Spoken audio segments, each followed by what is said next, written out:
My guest this week is Noddy Holder. Welcome, sir. Hi, how are you? I'm all right. Yeah, it's You rocking? Well, as rocking as you can in the current climate.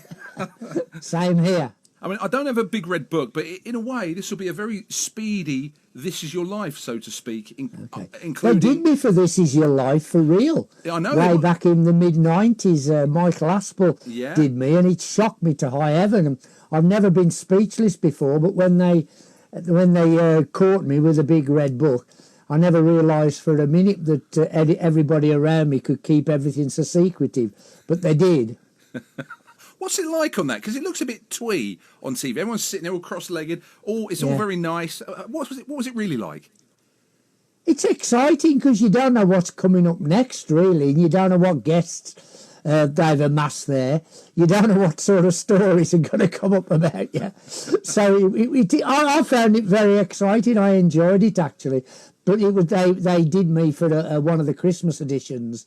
It was back in '96. And but as I say, it came straight out of the blue. So what got you into music? I mean, when I say music, I mean the blues or rock, because I mean you'd have been growing up in the 50s. There wasn't. Yeah. I mean, rock and roll didn't really start until 55. So what got you into music? Well, my dad was a singer around the working men's clubs. My dad used to sing in all the working men's clubs around my hometown, and he'd take me along on some Sunday nights. He only did it as an amateur, and in those days it was called free and easy on a Sunday night. You'd have a piano player and anybody could get up and sing. Today it would be karaoke, but then it was a piano player. And he used to drag me up to sing, so I used to sing whatever the hits of the day were. I'm going back, 1953 was the first year I got up on stage in a working men's club. And then I discovered rock and roll, as you say, 55, 56, because my dad used to bring records home. He was a big band enthusiast, Sinatra and Ella Fitzgerald, Al Jolson. But then he started to bring a few rock and roll records home, and I discovered Little Richard, and that was it for me. I wanted to be Little Richard. And so it went from there, really. That's how I really started to get engrossed in the rock and roll scene. And then I wanted a guitar. He got me a guitar from an old scrap shop. And then I formed my own band at school in the late 50s, and it went on from there, really. The first song you've chosen is, I mean, chronologically, it's probably the earliest one. Johnny Kidd and the Pirates, that's going back to the late 50s. I just remember Mick Green and the Pirates, which is obviously after Johnny died. Shaking All Over was their big hit. I mean, there was nothing before that. That was kind of theatre rock, because he always had the eye patch on it. And stuff like that led to Screaming Lord Sutch, Alice Cooper, and all those sort of took their inspiration from Johnny Kidd's look. Yeah. Well, I chose this one because, to me, it's probably the first, what I class as the first genuine British rock and roll record. As you say, Mick Green joined the band a couple of records in after they'd had a couple of hits, and I got to know Mick Green. I love Mick Green's guitar playing, and I got to know him later in life, and I absolutely had always adored his playing. And he always said to me, if ever you do a solo album, I want to play on it. And he was a guitar player I would have chosen if I'd have ever done a solo album. But on Shaking All Over, which is a classic guitar riff, I mean, it's just every guitar player learns that riff at some time. It was Joe Moretti actually played that riff on the original version of Johnny Kidd and the Pirates, Shaking All Over.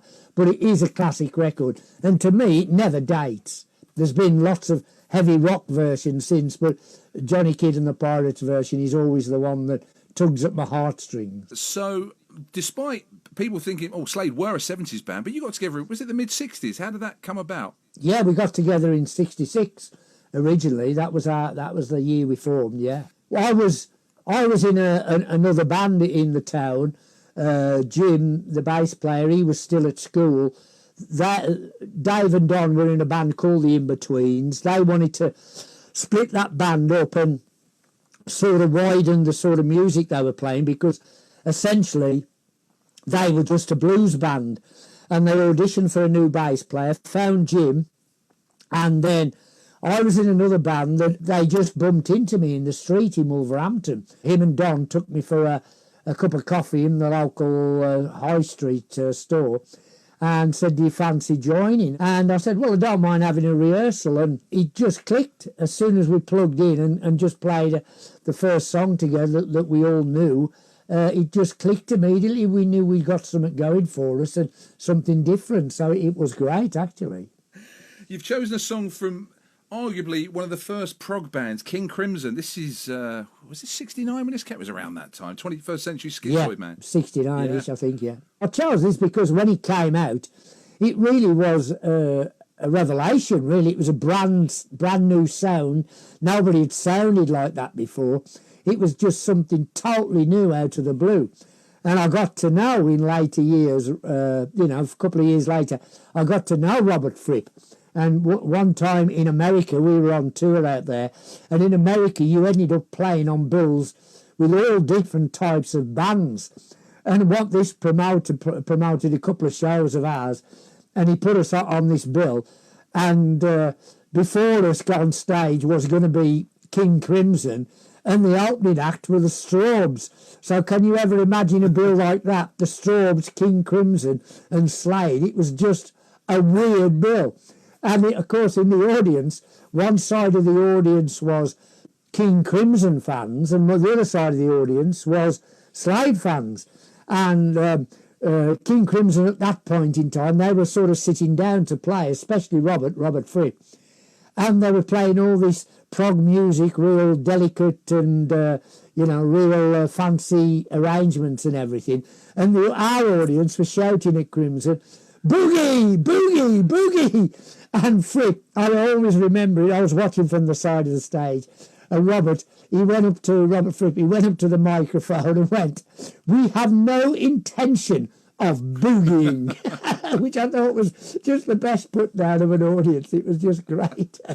So what was the sort of Midland scene like in the early days? I mean, what the first actual Slade album was it 70? Because it was, what was it, what was the name of it? Was it Ambrose Slade or Slade Ambrose? Well, the Ambrose Slade one was Beginnings, yeah. That was just an audition, really, an audition demo. And we did it. We did a whole album in a week. And we would just thought we were making demos. And he heard it back at the end of the week and said, I'm going to release this. It's good enough for an album release. So he released it. He didn't like the name of the in-betweens that we had at the time, and he chose Ambrose Slade for us, so we accepted the name. And then when Chas Chandler took us over, he didn't like the name either, because we were always, when we were getting billed, we were getting called Amgo Shed, Arnold Slate. They never got the name right. So he says, let's knock the Ambrose off and make it Slade. But that was the first album.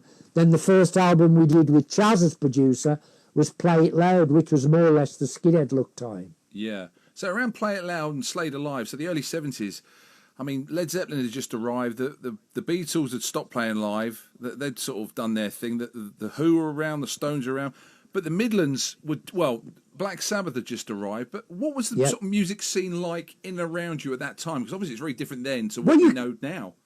There was just so many venues to play, so you'd run across bands like Sabbath and bands, were all around the Midland scene, the Moody Blues, the Spencer Davis group. All these bands were the Idle Race with Jeff Lynne, all Roy Wood's bands, the Move. We were all crisscrossing around the Midland circuit. So it was a great, great scene for music. I think the Midland scene has always been very underrated for the musicians and the artists it produced. You had the London scene, you had the Manchester scene, you had the Liverpool scene, but the Midlands gets very underrated. But it was a great scene because there was tons of places to play, lots of pubs, lots of ballrooms. It was great. We really shouldn't avoid playing Black Sabbath any longer. You've gone for the obvious one. It's a quickie. Paranoid. Why this one? It's really Black Sabbath. Even the Americans will never accept that the Brits were first to do things. But in terms of heavy rock or heavy metal, the Americans do admit it was born in Britain, and it was certainly born in the Midlands, around the Midlands. And Black Sabbath probably were the first that you could call a heavy metal, heavy rock band. And so I've chosen Paranoid. Of course, we knew the band really well through being from the Midlands as well. I mean, I've got so many stories about Ozzy. I've known Ozzy all my life, you know, all my musicians' life. Anyway, I'm still friends with him now, him and Sharon. And probably one of the funniest, well, the cleanest story I can tell about Ozzy, really. You can't tell many on air on a radio station, but the one was one, we had the same sort of business manager, and we were sitting in his waiting room to his office one day, and Ozzy and Sharon came in, and Ozzy had got, this was it back in the 80s, the early 80s, Ozzy came in with a bit of a hangover, as was normal for all of us in those days, and he was holding his head and he was going, "Oh, Sharon, I feel so rough. My head's swimming. And Sharon put her arm round him and went, "Oh, come on, boo-boo. Come on, you'll feel better later, boo-boo." And he said, "Don't you call me boo-boo in front of this lot. I'm supposed to be the Prince of Darkness." Weirdly enough, he used to call her Mama. He did call her Mama, yeah, because she did everything for him. She looked after him and did everything for him, that's why. She saved his life. Basically, when he was kicked out of Sabbath, he was on a road to nowhere, and Sharon came along, found him in a motel in Los Angeles, and pretty much cleaned him up and saved his life. Ozzy and Black Sabbath play next on this week's My Planet Rocks, and my guest Noddy Holder. Also on the way, we'll hear about touring with Status Quo and how Noddy almost joined AC/DC. Now, let's get right down to it. How did that Christmas song come about? One of Jim's elderly relatives said to him, "Why don't you ever write a song like a birthday song or a Christmas song?" And Jim sort of poo-pooed it, you know, because some elderly relative had said it to him. But then a sort of melody came to him in his head, and he hadn't got a chorus for it, and a chorus melody. And he remembered a song that I'd written, actually the first song I'd written way back in the hippy-dippy days, about 1967, 68, called "Buy Me a Rocking Chair." And the chorus of that, he fitted to the melody of this verse he'd got. And he came to me and he said, his relative had said, "Challenge you really to write a Christmas song." So we put those two melodies together. I went away, wrote the lyric, a Christmas lyric to it, and that's what became the Christmas song. So it wasn't pre-planned, really. It was just a matter of stages. And then we recorded it in New York in 1973. We pieced it together like a jigsaw because our drummer, Don Powell, he'd had a very bad car accident. He'd been in intensive care for 6 weeks in the summer of 73. And we had to take him to New York to get him back into playing the drums. He had no memory, he had no taste or smell, he couldn't remember the songs from start to finish, and we had to record "Merry Christmas Everybody" in little pieces in New York in a studio and put it together like that. So it was never an easy job, Merry Christmas, to actually get it. And then how it turned out and what it turned into an everlasting song is just amazing. Yeah, it became a monster. Obviously, it went to number one, but then it became so much more than that. At what point did you think, okay, we're going to be lumped with this forever? Well, it was always the case. It took on a life of its own. I mean, there's people now who think we were a one-hit wonder, even though we had 40-odd hits. People think we were a one-hit wonder because that's the one that sticks in the memory, unless you were around, you know, and you know some of the other big songs of ours. Did it become a bit of an albatross, a blessing and a curse? It did amazing things for you, but to the uninitiated, you were a novelty band who'd done a Christmas song and things like, you know, "Because of You" and "Come On Feel the Noise" and "Rock and Roll Preacher" and all that, which came later. Most people had no idea your back catalogue. Was it like, did you have to try and convince hearts and minds at the time? Yes, what did you absolutely. think? You smack on. We still do to some extent to have to make people realise that of our track record and how many hits we did actually have. But you can't, all bands really have one record that they are connected with. Like you say, with Black Sabbath, it's probably Paranoid, you know. Every band has that sort of one song that they'll always be remembered for. Just for us, it happens to be "Merry Christmas Everybody." But around the world, actually, as big as "Merry Christmas" was around the world, the one we're most remembered for, probably in America certainly, is Come On Feel the Noise. You know, so it's different in different countries. Around the same sort of time, Free were doing great things with Paul Rodgers and Paul Kossoff as well. You've chosen All Right Now. Again, the obvious one. Nothing wrong with that. Why this one? Well, basically because it's a great song. It's a great record. The playing on it is fantastic. I always thought Free were a great band. I went to see Free a couple of times live. Great band live. Paul Rodgers' voice, absolutely great. Blues stroke, soul voice. Just brilliant. It's just a great all-round record. I think records come along now and again that are great. They sound great on radio. They sound great in a club. They're just a song that you can't help moving to. It's a song that gets inside your guts. All Right Now is a perfect example of that. And so I never put down a song because it's popular. I know people do. They think they've got to go for the least obscure thing that a band did. But that's not how I think. I go for the one that's the one that touched me, and All Right Now definitely touched me, and it still makes the hair on the back of my neck stand up. Well, the 80s were a funny decade for many bands. You had the sort of the dying embers of punk, you had synth pop, you had glam rock and glam metal from the LA scene. Yeah. Did you think about changing direction? I mean, how did you equip yourself for the 80s, which I know it's easy to look back now, but at the time it was a changing world. We look back now, we're thinking, how did so many bands survive from the 70s? Because it was such a weird musical decade for so many genres. It was hard for us. We got this new following from doing Reading, and then, of course, the year after we did Castle Donington, which was also a big gig for us. And we sort of maybe followed a more rockier track with the albums because that was the sort of new market that was sort of seemed to be buying our product at that time. I know we had a couple of our biggest hits with My Oh My, which wasn't what you'd call a heavy rock track really, but it was a sort of power ballad for want of a better word. But yeah, I think we probably became more sort of a rockier act in the 80s, mainly to pick up that new rock market that we've been playing to, and also that we've been playing to in America as well. So I suppose we did change to some extent, yes. You've chosen the Status Quo track, the one they opened Live Aid with in 1985, which still a lot of people don't realise is a John Fogerty track. Yeah. Well, I first heard it by John Fogerty. When I was over in America, I'd heard it by John Fogerty and always thought it was a great song. But Quo did a great version of it. And we played and crisscrossed with Quo both in the 60s and the 70s on shows here. Our first concert tour in UK and in Australia, Quo were our opening act, funnily enough. So we knew Quo for years and years and years. And I always remember one day we were having very big popularity in the early 70s, and Quo were on tour with us at the time.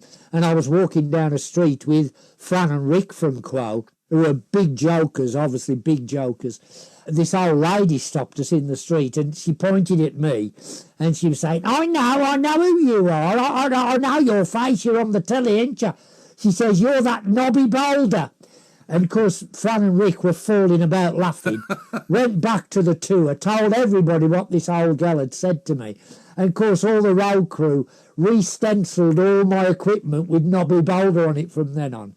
So Quo were always out for a gag with us. And then we toured Australia together as well, doing race courses and that, which was we always had great fun with Quo on the road. This is one of my favourite urban myths. Where did this come from about you supposedly replacing Bon Scott in AC/DC? Well, I was asked. Apparently, they did approach me, not directly to me, but they approached my management whether I'd like to join AC/DC, because I think they probably heard that Slade was sort of on the verge of breaking up, and that apparently I was approached to join them. But I think they made. I didn't. I said I'd turn it down. I was still, I still got it in my head that Slade was still a force to be reckoned with, and that we would still be carrying on. And so I would have turned it down anyway, because Slade was my baby. It was the thing I'd worked with for years, worked hard with for years. And in Brian, I knew Brian from the band Geordie. Geordie had played with us a few times, so I knew Brian. I thought Brian was the perfect choice for them anyway. I thought it was great. And they became obviously huge band, and have produced probably some of the greatest rock music that's ever been, and still are. I mean, I just loved AC/DC as the band. Knowing what you know now, if you could go back to 1980, would you have tried a bit harder and tried to shoehorn yourself into becoming the new singer of AC/DC? No, I wouldn't. I don't look back with regret on things like that. Not at all. At the time, it was an offer that I had. I had an offer to join many bands over the years, but no, I don't regret not joining AC/DC. I was quite happy with my own band, and so. Yeah, as I said, Brian was the choice, was the perfect choice for him, and it worked for him perfectly well. No, I don't regret it at all. If I had to go back in time, I'd have probably made exactly the same decision. The song you've gone for is about as close to pop as they got. It's one of those AC/DC songs which crosses genres that people who don't really like rock or AC/DC can tolerate it, because it's a bit of a party song. Yeah. This is another instant one for me. It's one of those classic ones that you can't get out of your head. And I love records that you can't get out of your head. Those instant things that stick in there and stick with you. And I remember seeing the video of this. I thought it was a great video for this as well. I mean, you can be safe in the knowledge that so many artists worldwide, Americans, Canadians, Australians, have cited you and the band as being influential, be it, Nikki Sixx of Motley Crue. I can insert so many different bands who've said if it wasn't for Slade. Gene Simmons of Kiss, massive fan. I mean, it must give you some satisfaction into your semi-retirement knowing that you've affected so many musicians and bands to the positive. Absolutely. I mean, yes, absolutely. We didn't sort of start to realise it till we went back to the States in the mid-80s, and there was bands like Motley Crue and Van Halen and Quiet Riot. All these bands were telling us how much they'd seen us as kids, where they were kids, and had come to our shows and had wanted to start bands because they'd seen us. This was the influence we left, even though we weren't getting big hit record success there. On live shows, kids of that age were being influenced by us. I mean, I was amazed when Kurt Cobain came out in the early 90s and said his first gig was a Slade gig up in Seattle, and he absolutely freaked out when he saw us and wanted to form a band. You don't realise who's in the audience at the time when you're doing these shows, and then years later they come out and say these things. It's a great legacy to have, and it'll be our little niche in rock and roll history, really. It's a great story. It's a great bookend to it as well. It has been an absolute pleasure finally catching up with you. Looking forward to seeing you on a TV, hearing you on a radio, perhaps seeing you on a stage, or reading about you, whatever's next for you over the coming months and years. It's been a pleasure. It's been a pleasure. I've loved every minute. Just keep on rocking!